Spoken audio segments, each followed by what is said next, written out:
estas comunicaciones suelen ser un poco accidentadas en el sentido en que hay como un diálogo permanente y saludos a gente que viene. Ahí está. Emiliano, te tengo en el centro de la imagen. ¿Cómo te va? Muy Eh, bien. bueno, el tema es así. Yo cuando estaba convocando a esta reunión, cada tanto me gusta hacer, antes de mis actividades del mes, una reunión explicativa para los que les interese saber más, a ver si se inscriben o no, y para los que no quieren, no pueden, no les interesa inscribirse, pero de todas maneras tienen ganas de hacer algo, hacemos estos encuentros libres, gratuitos. Y cuando estaba preparando tenía que ponerle título. El primer título que le puse cuando estaba armando la cita, el link de Zoom, fue escritura, porque claro, taller de escritura, pero después me di cuenta que esto era sobre el club de lectura y sobre el taller de escritura, entonces le puse leer y escribir y me gustó la idea. Cuando me surgió la primera idea la tomé porque me gusta tomar un tema tan básico, ¿no? Tan amplio, tan fundamental, leer y escribir, es como la base de la educación, podemos decir, ¿no? Hola, Juan Urcola y Noam Construcción, ¿por qué Construction? De tanto leer en inglés. Entonces, leer y escribir. Y empecé a pensar en eso, en que es como una especie de presentación básica de la civilización, podríamos decir, y cómo, por supuesto, estamos hablando de cosas que están mucho más allá de nuestra experiencia, porque todos nosotros leemos y escribimos y es como parte inevitable de nuestra vida. Pero, por ejemplo, el otro día me habló un amigo de alguien que trabaja con él que no sabe leer. Y debe haber, no digo muchísima, pero hay gente que no sabe leer en los países, en algunos países más que en otros. En el nuestro debe haber un número relevante, no creo que demasiado abundante, pero debe haber gente que no sabe. Y lo cierto es que se puede vivir perfectamente. De hecho, la humanidad durante milenios y, digamos, incluso creo en tiempos no muy lejanos, tuvo y debe haber tenido una cantidad de personas que no leyeron ni escribieron fenomenal. O sea que se puede ser hombre, se puede ser mujer sin eso. Eh, pero de todas maneras, cuando me contó mi amigo esto de que había alguien que trabajaba con él que no sabía leer, yo pensé que es tan fácil, hay que enseñarle. Le dije, metete en Google, seguro va a haber métodos fabulosos para enseñarle. Y empecé como, volví a pasar por el tema de todo lo que te abre, todo el mundo que se le despliega a una persona, a un adulto más sobre todo, ¿no? Supongamos un adulto que no sabe leer y escribir y de repente aprende. Debe ser como esa gente que es ciega de nacimiento y de repente la operan y empieza a ver. Es una cosa, ¿no? Muy fuerte, muy... Debe ser, sí, Teresita, si veo que estás haciendo señas, pero estoy... Sí, pero ¿Qué pasa? sí, no, quería decirte, acotar que la Argentina tiene un plan de Bueno, pero alfabetización. déjame seguir un rato, porque si no me voy a Dale, perder. dale, Este, dale. después, y las participaciones que quieran ir haciendo, todas por chat, bienvenidas. Y después voy a abrir Bien. el diálogo, el que quiera hablar, que hable, por supuesto. Hola, Daniel Jastrenis, hola, Hernán Bard. Entonces, estábamos en el mundo que se le abre a una persona al saber leer y escribir, suponiendo que fueron analfabetos hasta ese momento, como especie de indicación del leve, ¿no? Porque nosotros no estamos para nada en una situación así, de indicación de todo lo que se juega o todo lo que aparece en ¿cómo diríamos? Esta capacidad, ¿no? La lectura y la escritura. Dicho lectoescritura es horrible, leer y escribir es lindísimo, ¿no? Y en mi visión un poco hippie respecto de que las materias en el colegio secundario tendrían que enunciar acciones. Por ejemplo, una materia tendría que ser leer, otra tendría que ser escribir, otra tendría que ser comer, otra tendría que ser, bueno, distintas funciones, ¿no? Cocinar, verbos que enunciaran el aprendizaje de ciertas acciones. Por supuesto, bien desarrollado el tema, como yo creo que les voy a proponer pensarlo ahora, el tema de la lectura o la escritura dan para muchísimo, no es simplemente aprender el ejercicio de eso. Bueno, me estoy yendo un poco por las ramas. Martín Guzmán, Finocchio Miriam y Luz Mónica, hola. Entonces, yendo ya a cosas un poco más cercanas, ¿no? Todos nosotros hemos leído a lo largo de nuestra vida unos cuantos libros. Para tomar primero el tema de la lectura. A mí me gusta, es una especie de juego de imagen, pensar en la huella digital que uno tiene en la serie de libros que ha leído, del primero al último. Porque ninguno de nosotros hizo exactamente las mismas lecturas en el mismo orden en determinada edad, ¿no? Y me parece que es una linda manera de entender hasta qué punto la experiencia de la lectura es relevante y aporta a la construcción y el desarrollo de la personalidad.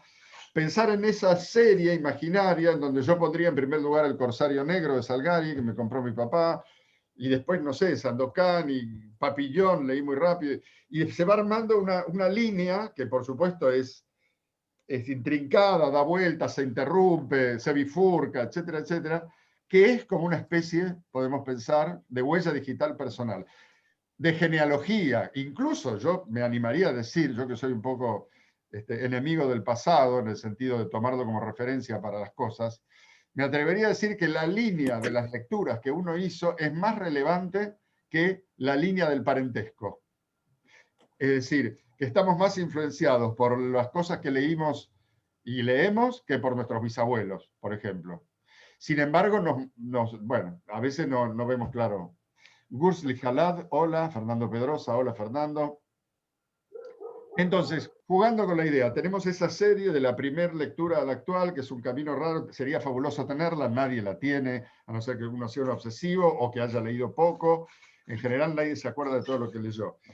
Pero es un campo de experiencia. Eso también pensaba hoy. ¿Qué quiere decir campo de experiencia? A mí me gusta pensar que la vida, nuestra vida, la vida humana, la existencia, es una experiencia. No en el sentido de algo que se acumula, tengo mucha experiencia, tengo poca experiencia, sino que es algo que se da en hechos que uno vive. Son experiencias. Y esa materialidad de las cosas que se van encastrando y forman la existencia es una experiencia. Me gusta como término, digamos, como orientación filosófica. La lectura y la escritura también, pero más la lectura en principio, a no ser que uno tome el desarrollo, el desafío de desarrollarse como escritor, la lectura es un campo de experiencia extraordinario, gigantesco y rarísimo, porque uno está así, vos ves una persona que lee y está así, es como si no estuviera, está en un estado de hibernación, ¿no? Una especie de zombie. Bueno, un poco más benévolo. Eh, entonces, pese a que parece que no está pasando nada, sabemos, pasando muchísimas cosas. Porque uno está pensando cosas, porque uno está viviendo aventuras, identificado con personajes. Bueno, hay tantas experiencias ligadas a la lectura que no podríamos abarcarlas en este ratito, pero sí podemos decir que es un campo de experiencia. Yo creo que es tan importante como muchos otros campos de experiencia. Por ejemplo, un campo de experiencia sería la relación con la familia, los antepasados, podemos decirlo, pero podríamos pensar también que el trato con determinadas personas nunca es para nosotros tan relevante como el trato con determinados libros, ¿no? Por supuesto, no estamos hablando de los amigos, ni de los parientes, ni de, digamos, compañeros de trabajo, probablemente. Pero hay mucha gente que frecuentamos que no ha dejado en nosotros o no genera en nosotros ni abre una experiencia tan grande como abren ciertos libros. Después está el tema de lo que dije, ciertos libros. Dentro de esa serie infinita o larga de muchas cosas que hemos leído, habría highlights, ¿no? O sea, focos puestos en los 10 libros que más nos han pegado. Pegado, así como hablamos de una droga, no hablemos de influido, porque la influencia por supuesto está, pero la primera impresión que uno tiene en la lectura es que algo te tocó, te pegó, te tocó, bueno, acepto palabras para designar ese efecto que tiene un libro en nosotros. Entonces es un campo de experiencia muy relevante. Muchas cosas las hemos vivido en relación con libros. Muchas ideas que son marcos de referencia que para nosotros son importantes presencias en nuestras vidas, las hemos sacado de libros, ¿no? Marcos de ideas, conceptos, palabras, ¿no? Bueno, el tema de la lectura a mí me parece, la verdad, extraordinario y da para mucho. Sin meternos en el campo político, hola Germán Lagier, hola doctor Luis Gedoff, Diego Gedoff, hola G. Alfonso, hola Facu Ondonio. Gracias por estar a todos. Sin entrar en el plano político, quiero simplemente, un poco provocativa igual va a ser mi participación, decir lo siguiente. Todos nosotros, creo, coincidimos en el extremo valor de la lectura. Creemos que la lectura es un mojón civilizatorio, digamos, un hito. Me acuerdo, hoy creo que tomé la nota y puse primer hito. Y me causó gracia porque primer hito es primerito, ¿no? Es graciosa la manera. Es de lo primerito. Bueno, la lectura es de lo primerito. Coincidimos en el extremo valor de la lectura. Lo importante es que la gente lea, hay que difundir la lectura. Pero después, mucha gente que ha leído muchísimo apoya el régimen dictatorial de Venezuela. Con lo cual, una observación general es, muchos progres muy cultos tienen posiciones sociales, digamos, para no decirle políticas, en donde se avala cosas horribles, digamos, hasta una dictadura como la de Venezuela. Entonces, ¿tiene tanto valor la lectura? Confrontados con eso, ¿no estaremos equivocados? Porque yo no quiero que alguien lea mucho y termine bancando a Maduro. Me parece que para eso no hubieras leído nada. Y sin embargo hay gente que no leyó nada y que nos parece mucho más relevante, más rica, más sensata, más interesante, más viva. Bueno, con lo cual quiero decir, el valor de la lectura está puesto en entredicho. No digo, por supuesto, que los que queremos, nos gusta leer, no podamos vivir leyendo y que la lectura es una cosa fabulosa que transmite de todo, como dijimos antes. No estoy restándole valor a la lectura, pero estoy tal vez ubicándola en un plano distinto, no como ideal social, porque la verdad es que parece que no funciona, hay mucha gente muy culta que dice cualquier cosa y llevan vidas miserables. Entonces habría tal vez que pensar, no sé en qué. Una línea sería pensar en el contenido de lo que se lee, otra línea sería pensar en la necesidad que vos estás cubriendo con la lectura, es decir, en qué proceso elaborativo personal entran las lecturas que vos haces.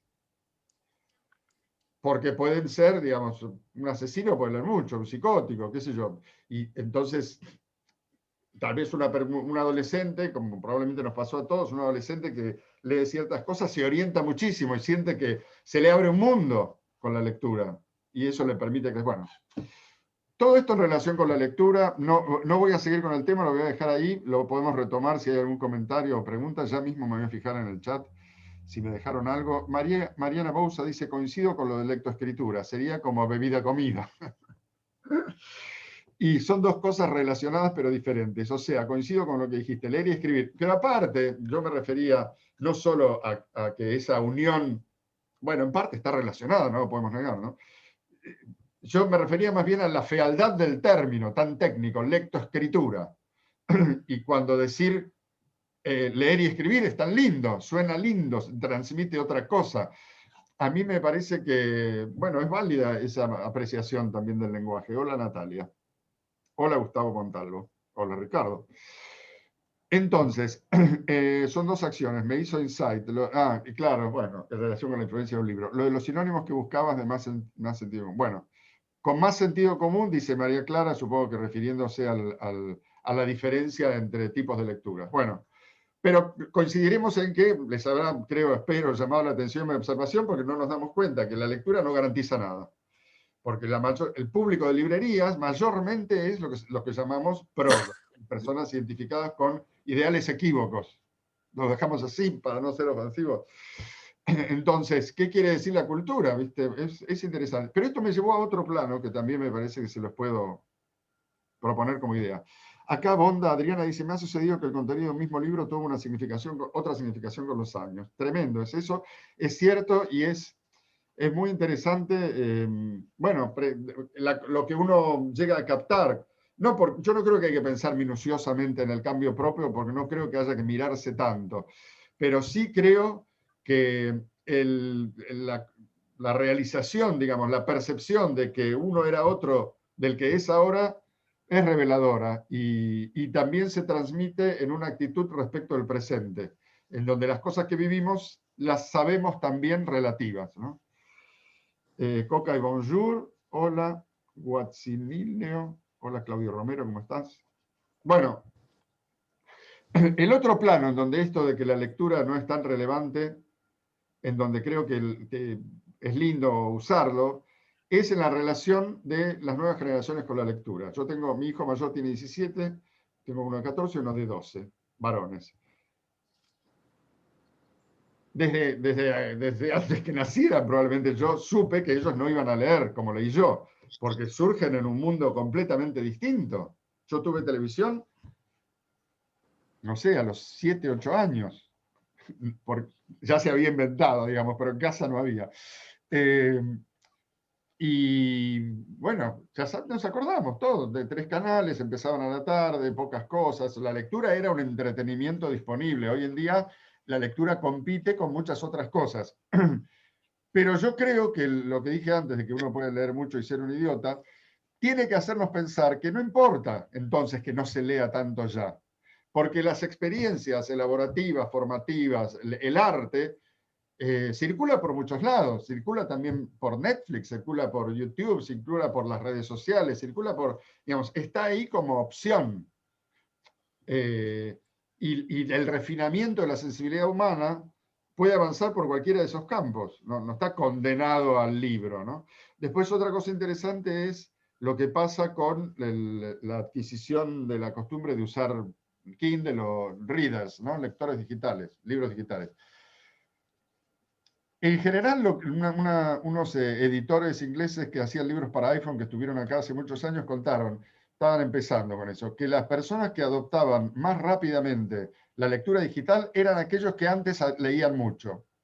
Con lo cual podemos llegar a la idea de que lo que uno ama, lo que uno quiere, no es el libro como objeto, por más que por supuesto nos pueden encantar, sino que lo que nos importa es la lectura y que un libro es un texto largo. Así desaparecieran los libros de papel, la experiencia de la lectura seguiría siendo muy relevante. Por supuesto que adoramos los libros en papel y podemos coexistir perfectamente entre una lectura y otra. Me parece absurda la idea de tenemos que elegir entre una, tenemos que elegir una, ¿no? Podemos perfectamente ser vígamos en ese plano. Bueno, acá Sagi dice, a lo mejor se lee mucho, pero eso no significa que siempre que la lectura nos influencie en las decisiones que tomamos. Puede haber otros factores. Sí, o sea, me parece que la complejidad de la experiencia de lectura da para interpretar y pensar muchas cosas diversas, ¿no? En relación con esto. Pero es interesante. Es interesante, la pregunta sería, ya que la lectura no es relevante, en el sentido que no puede leer mucho y ser un idiota, ¿qué cosa pasa en la lectura que a veces funciona? ¿O qué cosa pasa en el ser humano que no pasa necesariamente entonces por la lectura? ¿Cuál es el factor que permite la elaboración y el crecimiento de una experiencia de vivir rica, inteligente, etcétera? Adriana Bonda dice acá, la lectura es un hábito. Hay muchos adolescentes que leen animes. Por ese lado también se los puede motivar a incursionar en la investigación que propone la lectura. Por supuesto. Yo creo también que básicamente lo que hace que los chicos lean es que los padres lean. Si es visto eso como parte de la realidad, entonces el chico lo incorpora, la criatura. Lo ve como una parte del mundo. A mí me causa gracia los padres que se quejan de que los hijos no leen, pero ellos tampoco leen. Absurdo, ¿no? ¿Para qué quejarse de eso? No lean, no hay ninguna necesidad. También la lectura, otra cosa importante para decirle, la lectura no tiene que ser una obligación. No es algo que se inscribe en la lista del deber, es algo que se inscribe en la lista del deseo, del querer. Lees si querés y lo que querés. Esa es la vía importante. Después, claro, hay que leer algunas cosas si uno estudia. Y uno cuánto padece a veces, decir, uy, tengo que leer el libro este para el examen, cuando tal otro libro me está esperando ahí y me haría muchísimo más feliz, ¿no? Bueno, entonces, las nuevas yo no creo para nada en una perspectiva de desencanto o de desilusión en relación con la lectura el tipo, lo he escrito hace poco en mi newsletter, pero sé que hay acá algunos suscriptos al newsletter, es un newsletter semanal gratuito de ideas que hago, el que le interesa recibirlo me dice y lo suscribo. Hace poco escribí en uno de esos newsletters la idea de antes sí, ahora no, que es como una especie de fórmula mínima para caracterizar una perspectiva tremendamente común y a mi juicio completamente errada, que es el automatismo de decir antes sí, en cambio ahora, en cualquier plano, en la evaluación de la propia vida, de la sociedad, del país, de la lectura, de cualquier cosa da para antes sí, en cambio ahora. Y la verdad es que es un automatismo que No, me parece que no corresponde. Puede corresponder circunstancialmente. Uno puede decir el año pasado estaba mejor que hoy, qué sé yo. Digamos, puede haber algunas salvedades, puedo decir, pero el automatismo general, la perspectiva que nos hace creer que el tiempo es una declinación constante, me parece que es ignorancia pura, sobre todo si vamos a un libro que se llama Progreso, de Norberg, un sueco, que es uno de los libros que trabajamos en el club de lectura. Hola, Guillermo. No sabe nada, dice, no sé si seré yo. Échenlo. Ah, me está hablando a mí, entonces lo puedo sacar. Che, bueno, entonces, a lo que iba es a esto. Sí, lo voy a reportar. Es inapropiado, ahí está. No, desnudos o pornografía no. Pero, che, no me estás haciendo... Acá. Dale, ahí está. Listo. Sí, bloquear, listo, bloquear. Listo, bueno, che. Estábamos en que... ¿dónde estábamos? ¿Cómo me llamo? ¿Dónde estamos? ¿Qué hacen ustedes aquí?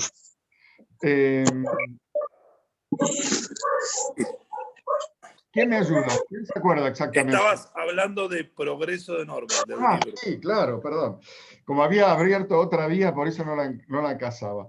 Es un libro muy cortito de un sueco que hizo una investigación abundante respecto de la situación actual en todos los planos, digamos, relevantes, en cuanto a alimentación, educación, violencia, no sé si dije alimentación, salud, bueno, expectativa de vida. Me parece lo más que En todos los planos en donde el tipo hace la investigación y aporta cifras y casos, etc., hay una mejora increíble, con lo cual el tipo concluye que estamos en el mejor momento de la civilización. El tipo no habla de la pandemia, pero yo diría, dado el que he leído el libro y recuerdo lo que dice, que pandemia incluida, esto es cierto, estamos en el mejor momento de la civilización. Sin embargo, nosotros vivimos con la sensación de que esto va cada vez peor. Está bien, en nuestro país hubo un deterioro que será revertido. En general los países tienen deterioros, van y vienen, etc. Han pasado cosas infinitamente peores. Entonces, ¿por qué esa sensación de que antes sí y ahora no? Si más bien ahora sí y antes probablemente también, a su modo, ¿no? ¿Por qué no adoptar una perspectiva de afirmación en la vida? Bueno, en el club de lectura, les voy a contar ya que paso por ahí, el club de lectura leemos un libro por mes. Yo mando un video inicial hablando del libro, después les voy mandando audios por WhatsApp, 2 o 3 por semana, leyéndoles pedazos del libro y comentándolos, y después hay una reunión final al terminar el mes de todos en Zoom para comentar. Ayer hicimos la reunión final del primer mes de trabajo sobre el libro llamado Mente Zen, Mente de Principiante, de Shunryu Suzuki, un monje zen que llevó el zen a Estados Unidos hace muchos años, un libro precioso, lindísimo. Y ahora viene el Anticristo de Nietzsche. Vamos a leer en febrero el Anticristo de Nietzsche. Interesados me piden los datos, no es caro, se puede hacer, es lindo. Y es como una lectura compartida. También está eso, que me parece que es interesante, hola Satu, de decir,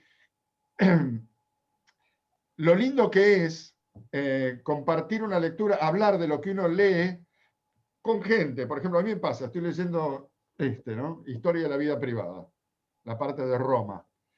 Me entero de cosas que me dan ganas de compartir, de contarle a mi familia, amigos, etc. Y también es lindo, o sea, uno le cuenta lo que va leyendo a los demás porque encuentra cosas interesantes. Hola, don Rudy. Y también es lindo decir, eso es un grupo de lectura, un club de lectura, uno lo puede hacer con sus amigos, este mes leamos este libro y nos juntamos una noche a beber y charlar y leernos pedazos. Es una experiencia fabulosa, también ayuda a hablar de otra cosa con los amigos, ¿no? Ahí quiero hacer una advertencia. El tema político nos está tomando demasiada vida. Yo no creo que sea necesario hablar todo el día de eso, por más que haya hechos a prestarles atención, no quiero decir nada demasiado choto. Hay una especie de tendencia obsesiva a dejar que eso ocupe todo y nos encontramos con amigos y estamos todo el tiempo hablando de eso. Me parece que es un eso ya es el último empobrecimiento que le estamos entregando a la cosa. Me parece que hay que tener, digamos, la posición que uno quiera tener ahí y después vivir. Yo creo que las sociedades funcionan mejor cuando la política no es tan relevante. pero funciona. Bueno, Francés La Recoleta, hola, ¿qué tal? Acá, Norbert Progreso, lo compré, es muy interesante, dice Roxana Crespo. Estuvo buenísima ayer la clase, ella participa del club de lectura. Entonces, el club de lectura tengo pautados hasta junio. Vamos a leer, porque se pueden comprar un mes o varios meses. Si compras varios, pagas. ¿Y te vas, Male? ¿Ya te vas? Vamos a leer El Anticristo, vamos a leer ese libro de Norbert, vamos a leer Cartas a un joven poeta de Rilke, vamos a leer El mito del eterno retorno de Mircea Eliade, que es un libro increíble. Y uno de David Lynch, el director de cine, que se llama Atrapa al pez dorado, donde él habla de su experiencia como meditador relacionado con su trabajo de artista, que es muy lindo, ¿verdad? Muy lindo libro. Y nada, es leer con determinado criterio. Les puedo decir rápidamente cuál es ese criterio y con esto vamos a pasar a la escritura.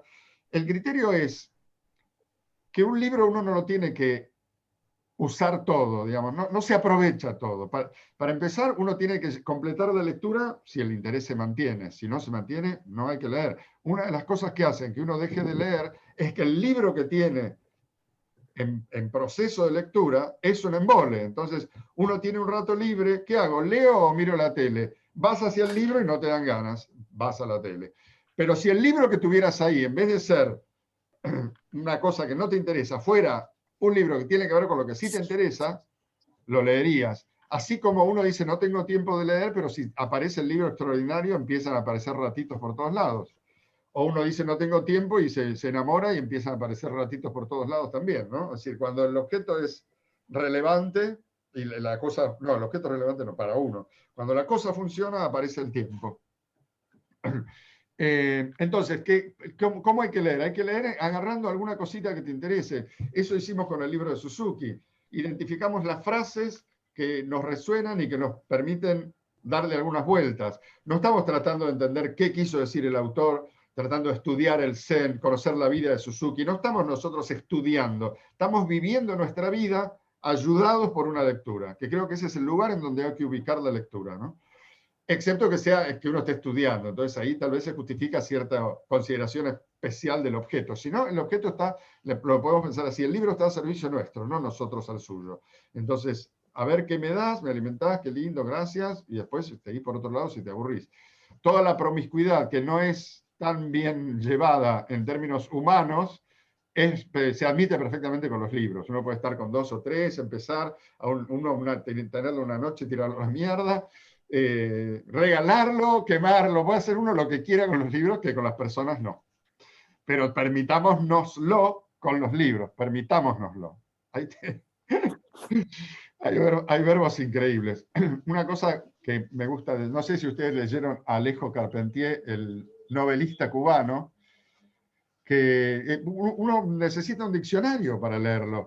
Es muy bueno, por supuesto, pero no sé cómo se sabe tantas palabras. Yo en una época decía, jodiendo, que estaba bancado por Larousse, ¿viste? Esponsoreado por la Real Academia, porque tipo te estimulaba el uso del diccionario, o más bien salteabas muchas palabras que podías relegarlas a sonido.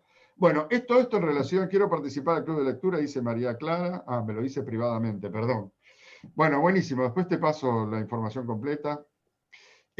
Vamos a hablar un poco de la escritura. Ahí me voy a ayudar con unas notas que tomé hoy porque sentí que lo decía de un modo distinto. El taller de escritura yo lo di hace décadas que lo doy. Corresponde decir, tal vez son 2 décadas, no sé. O más puede ser. Fue mutando, pero tiene un principio básico, que es la idea, se las digo muy rápidamente, de que por más que uno sepa escribir, en el sentido que sepa armar una frase, no sabemos escribir en el sentido que no sabemos habitar la escritura, dejarnos llevar por escrito. Con mucho cuidado logramos completar frases medio titubeantes, digamos a la posición más normal, no digo que todos ustedes sean así, logramos completar frases y medio zafamos, pero no estamos cómodos con la escritura. Por eso tiene tanto éxito el cuento corto, porque el cuento corto es, lograste más o menos controlar un texto. Por eso el cuento largo no es tan querido. El cuento largo es un enchastre y la novela ni hablar, pero yo creo que hay que enchastrarse. Yo creo que aprender a escribir es aprender a fluir por escrito, a escribir abundantemente sin ningún tipo de preocupación, es aprender a ver qué sale más que intentar determinarlo todo con la voluntad. Aprender a escribir es bancarse la dificultad anímica de sentirse un pelotudo tantas veces y no serlo, pero uno lo siente igual. Entonces ahí hay como un atravesamiento, una elaboración emocional que hay que hacer para sostener una actividad, aunque haya una dificultad y una incomodidad, ¿no? A ver, acá Adriana dice, recordé cuando Freud, al ver que quemaban sus libros, dijo que en la Edad Media lo hubieran quemado a él, claro. El sujeto y la significación de un libro en la historia del contexto, ¿no? Tal cual. Entonces, lo que yo tengo una técnica, tengo un método y mucha experiencia en lograr que los que vienen al taller se pongan a escribir. Mucho. Sin pensar, escriban. Sé hacerlo. Lo logro. Algunos escriben. Hay personas a las que parece que les brotara un torbellino, otras que abren una buena canilla, digamos, cada uno a su ritmo, está todo bien. Pero esa es la clave del éxito. Ahí, ¿qué aparece cuando uno empieza a fluir por escrito? Aparecen ideas, aparece un ritmo, una soltura, aparece la personalidad. Es como, yo a veces siento que es instalar una máquina de decir. Y lo que es interesante observar es que la expresión, el decir, es elaborante. Les voy a dar una vuelta. No tengamos en cuenta la idea de pensamiento, tengamos en cuenta la idea de elaboración. Elaboración es pensamiento, es elaboración. Lo que pasa es que pensamiento para nosotros refiere más a la experiencia en palabras, a la experiencia consciente.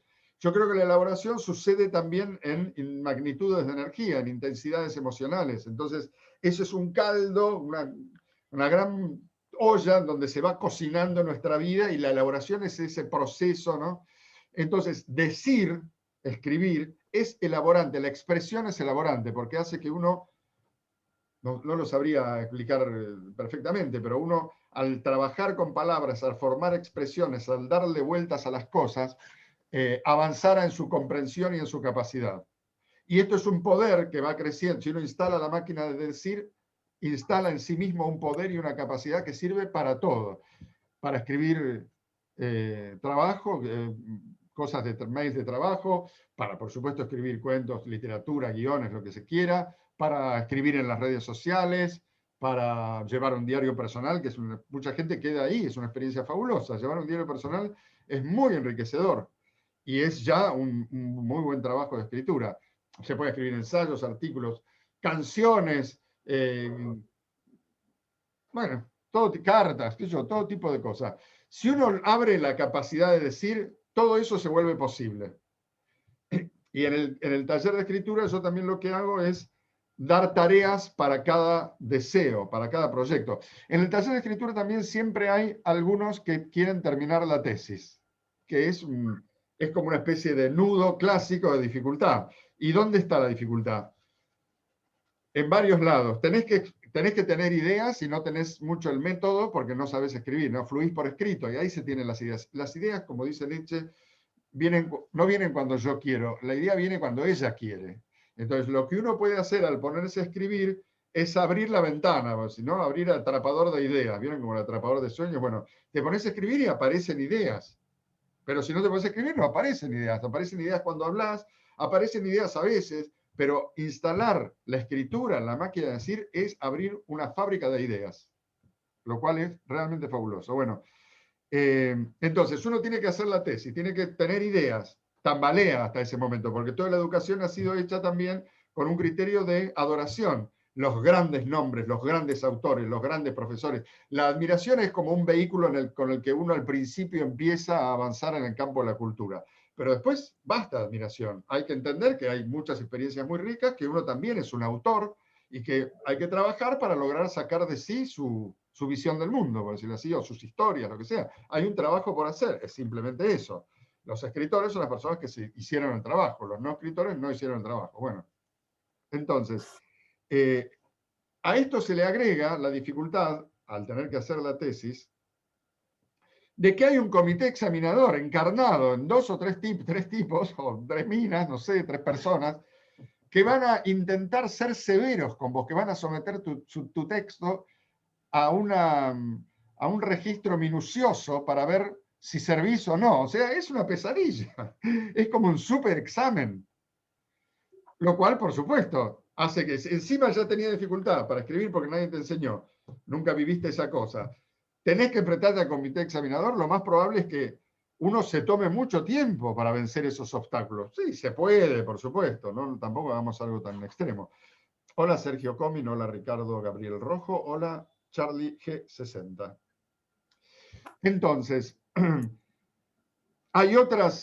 se van sumando otras cosas ahí a la dificultad de la tesis. También está en que es como un salto de etapas, ¿no? Uno hasta ese momento fue un estudiante, ya está medio graduado, pero con la tesis listo, está bien. Siempre existe el que después hace un posgrado y después otro, y después otro, y después otro, para no salir nunca de la posición de estudiante, o porque tiene mucha capacidad y mucho interés.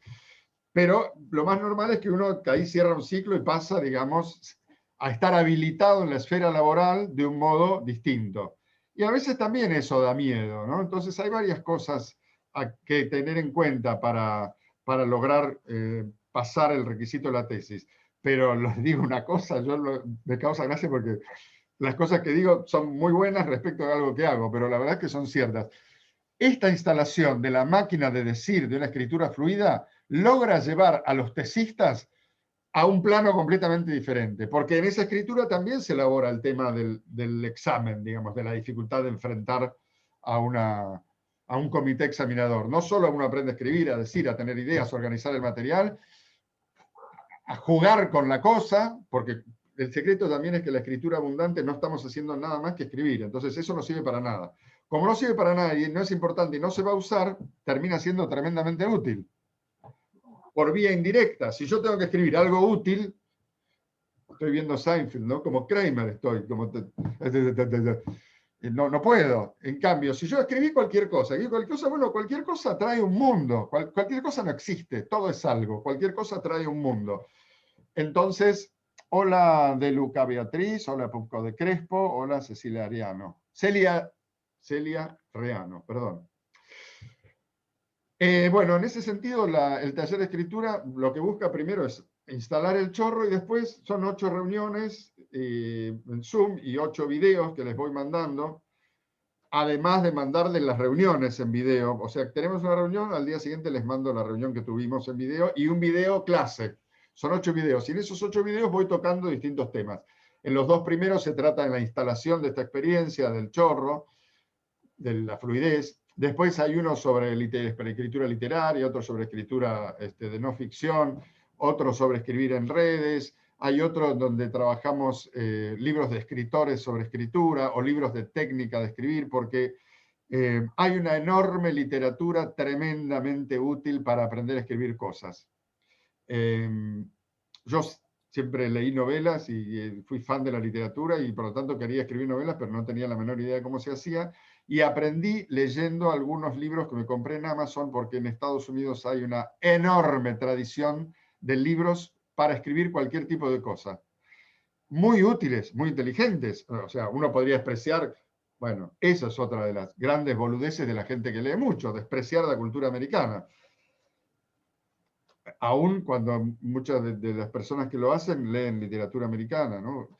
Bueno, el tema es que hay una tradición enorme de libros para aprender a escribir guiones, para aprender a escribir cuentos cortos, para aprender a escribir novelas, con buenos consejos. Yo en algunos de estos videos y a lo largo del curso del taller les voy contando algunos de los hallazgos que tuve en esas lecturas y les voy pasando títulos e incluso algunos libros. Acá dice Patricia Murray, dice, me resulta más fácil decir que escribir lo que digo. ¿Les pasa a algunos?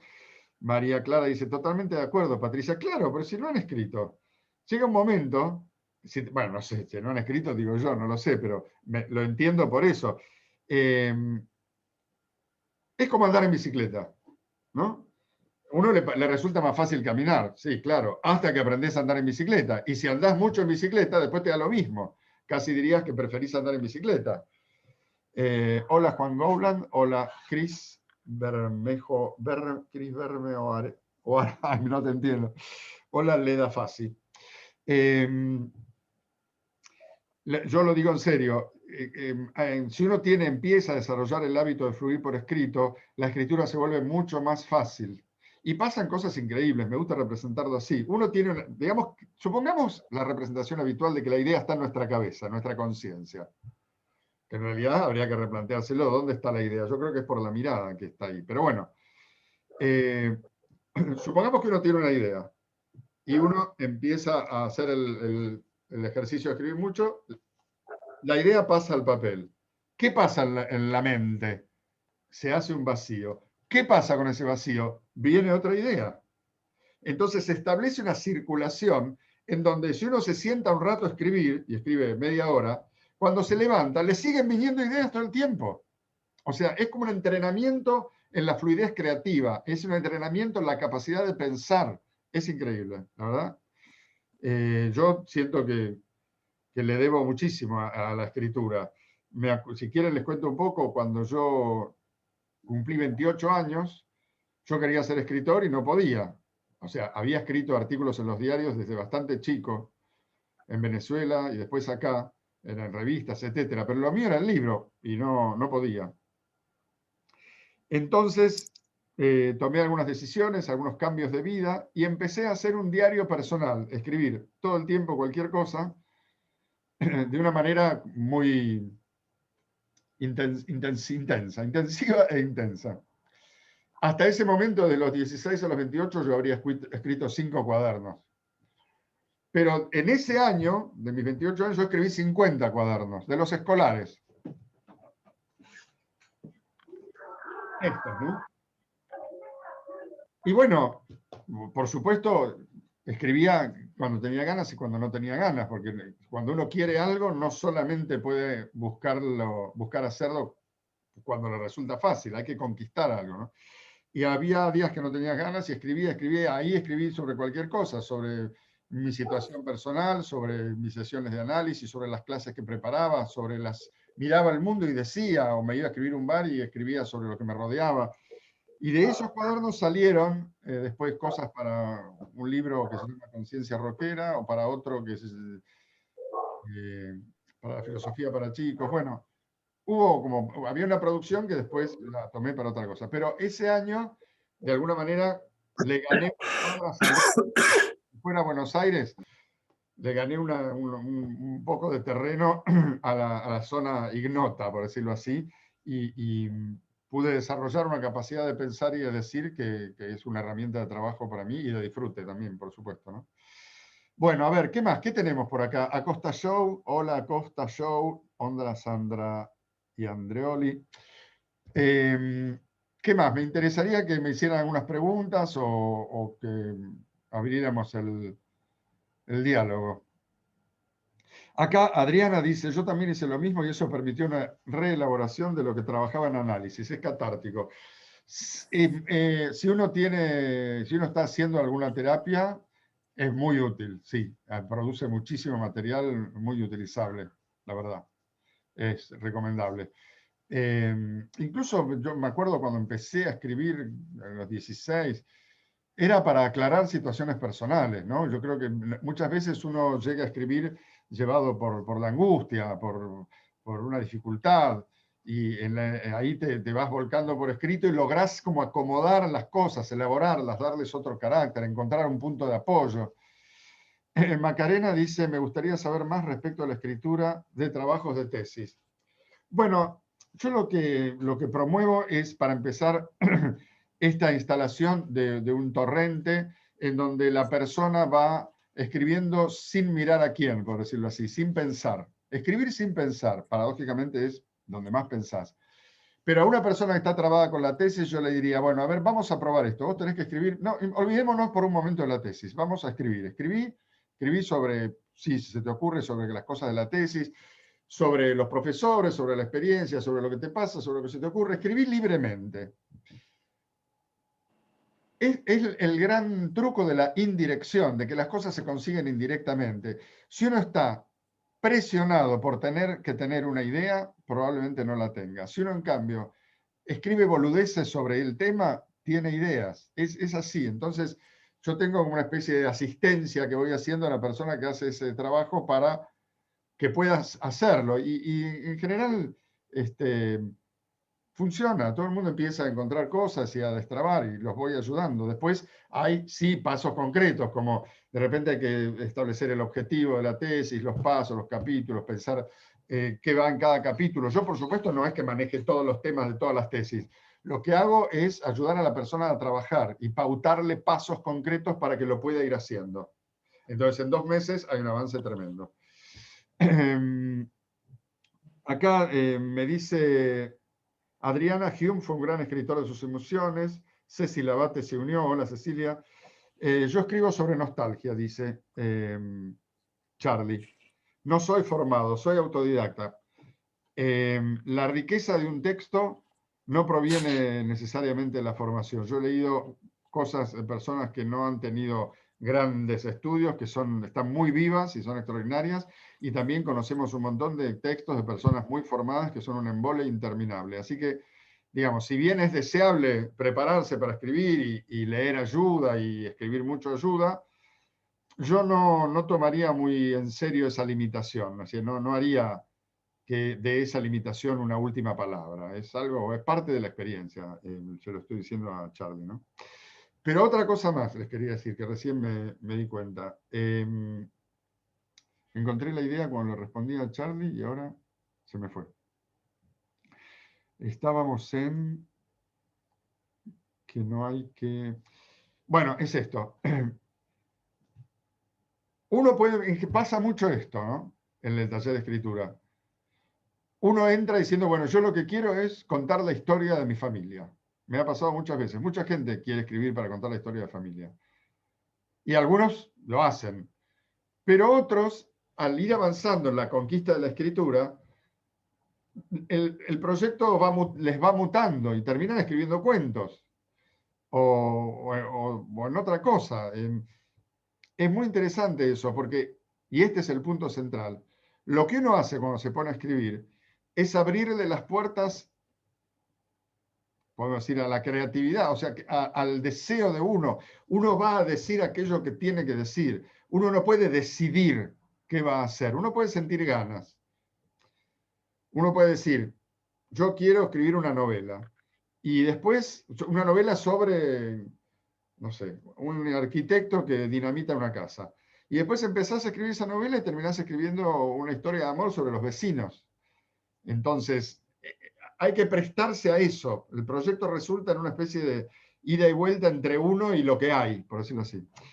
Y también quería decir, me parece muy importante, escribo por tramos y al tiempo retorno, dice Ricardo Gabriel Rojo. Bueno, yo creo que ahí hay que aumentar la dosis de una manera marcada. Información sobre taller, pido por mensaje, exacto, no se puede decidir sobre qué escribir. Sí, Leda, pedime por mensaje acá en Instagram o por donde quieras, yo te mando la información. Esto es muy importante. Toda ambición es válida. Toda ambición es válida. Si viene alguien al taller y me dice, yo quiero escribir un bestseller para conquistar el mundo y publicarlo en 23 idiomas, yo no digo, qué barbaridad. Yo digo, bueno, a ver, pongámonos a trabajar. Porque es válido que uno quiera hacer cualquier cosa. Si tenés ganas, lo único que hay que hacer es trabajar para hacerla. No hay que cuestionar el deseo. Lo que hay que hacer es implementar su realización. Probablemente en el camino de la implementación el proyecto y el deseo vayan variando. Tal vez alguien que quiere contar la historia de su familia termine escribiendo una saga de 3 novelas para adolescentes que se publican en Europa. No sabemos. O uno que viene a... Hay mucho, por ejemplo, me pasa mucho, me ha pasado. Acá Bonda Adriana dice, Woody Allen va escribiendo en papeles sueltos y luego va conectando de forma azarosa. Sí, ha mostrado el cajoncito en un documental. Suele pasar mucho que uno tiene un proyecto que después muta en otro y esa mutación y esa transformación tiene que ver también con otros aspectos de la vida personal. O sea que hay como una especie de experiencia reflejo en la escritura, de cosas que van pasando en otro ámbito. Acá Emiliano Giri dice, a mí me explota la cabeza de ideas y conceptos que cuando los pienso me dan una enorme claridad para encarar mi vida, pero que se mueren ahí, perdiéndose en mi mente y eso me genera un bloqueo en el momento de que quiero verbalizar lo que pienso. Bueno, Emiliano, tengo entendido que vos estás inscrito ya en el taller, ¿no es cierto? Así que vas a ver, vamos a superar ese escollo, vas a poder. Idem Emiliano, dice María, bueno, eso es una situación, ¿saben lo que pasa? Ustedes tienen la beta ahí y no abrieron la mina. O sea, hay que cavar y empezar a sacar el oro. El material está. Una cosa graciosa que leí en uno de estos libros que estoy leyendo sobre la antigüedad es que en todos los pueblos antiguos creyeron que el mármol y el oro y la plata crecían el de la tierra y seguían creciendo. Qué raro, ¿no? Bueno, pero lo que les quería decir también era que he tenido muchos casos de abogados, gente que viene con la idea de, bueno, estoy como tapizado por la prosa legal, no puedo respirar. Es una prosa muy exigente, muy especial, muy formal, muy estricta, porque las cosas hay que decirlo de determinada manera. Por supuesto, muy pertinente en determinado ámbito de la acción humana, pero si después ese estilo termina tapizando tu vida, no es tan cómodo. Entonces el abogado entiende, como me ha pasado, de tener gente que ha estudiado derecho que quiere avanzar con otro tipo de expresión, sin tener muy en claro qué va a pasar. Y me gusta a mí cuando viene alguien sin tener en claro la cosa, porque es la actitud más abierta a ver qué es lo que pasa, ¿no? Por supuesto, también me gusta cuando alguien viene y dice, quiero escribir cuentos, quiero escribir una novela. Me encanta cuando alguien me diga, quiero escribir una novela, quiero escribir artículos. Y si uno dice, quiero... Por ejemplo, hay gente que le interesa la política o el periodismo. Y es muy legítimo decir, quiero escribir artículos en los diarios. Y no publiqué nunca nada, pero quiero aprender a escribir artículos en los diarios. Eso se hace, se puede. Hay gente que publica artículos en los diarios. No es un imposible. Que uno no lo haya hecho hasta determinado momento, no quiere decir que no lo vaya a hacer después. Si aprendes a escribir, si trabajás, hay ciertos métodos, ciertos detalles. Yo tengo procedimientos para escribir cada cosa, para escribir artículos, para escribir novelas, para escribir cuentos. Cosas que apliqué yo, porque finalmente aprendí a escribir novelas y publiqué algunas novelas, o que he conocido o aprendido de otros libros, ¿no? O que he inventado o encontrado en mi trabajo a lo largo de tantos años de dar este taller. DT Rejopizzo se unió. Hola, hola Gaya Flash. Nicolás Genaro, hola, ¿cómo estás?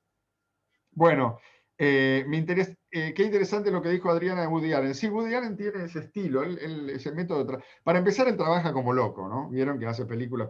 Me encanta a mí la gente prolífica, los artistas que han parido mucha obra, no el que se agarra de un solo libro o de dos canciones. Me gusta el Luis Alberto que sacó 40 discos, Agatha Christie, que hizo toneladas. La mejor que leí de Agatha Christie es su autobiografía, el libro que recomiendo, que es extraordinario.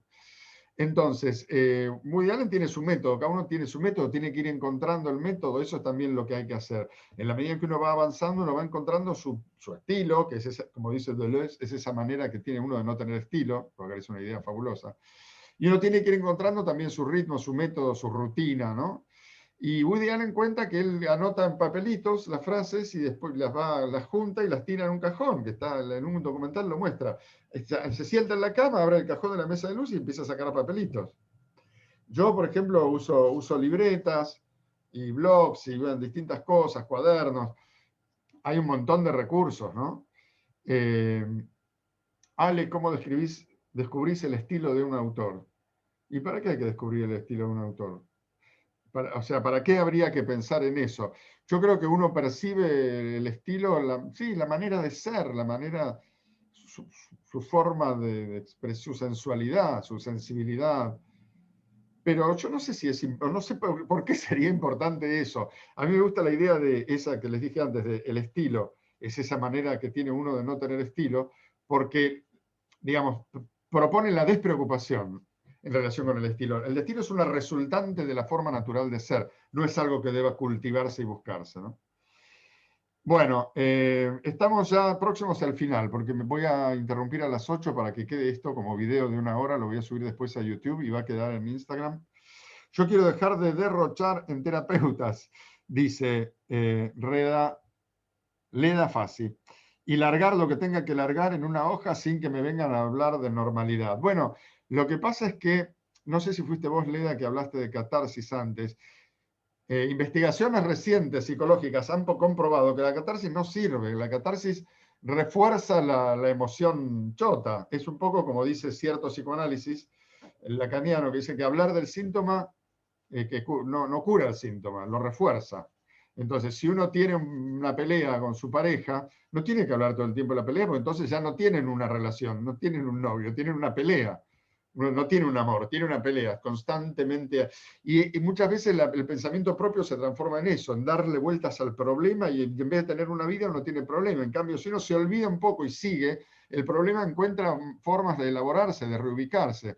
Entonces hay toda una línea psicoanalítica y por supuesto psicológica que he ido pudiendo entender últimamente, que no sirve mucho porque es darle vueltas a las cosas y no es elaborativa. Y creo más bien en otros mecanismos de elaboración ahora. Por más que, por supuesto, cada uno encuentre el suyo. Yo he hecho psicoanálisis durante muchísimos años con provecho y ahora con otra técnica, con otro sistema, me parece que con más provecho. Bueno, no importa, no voy a contarles toda mi vida en una hora.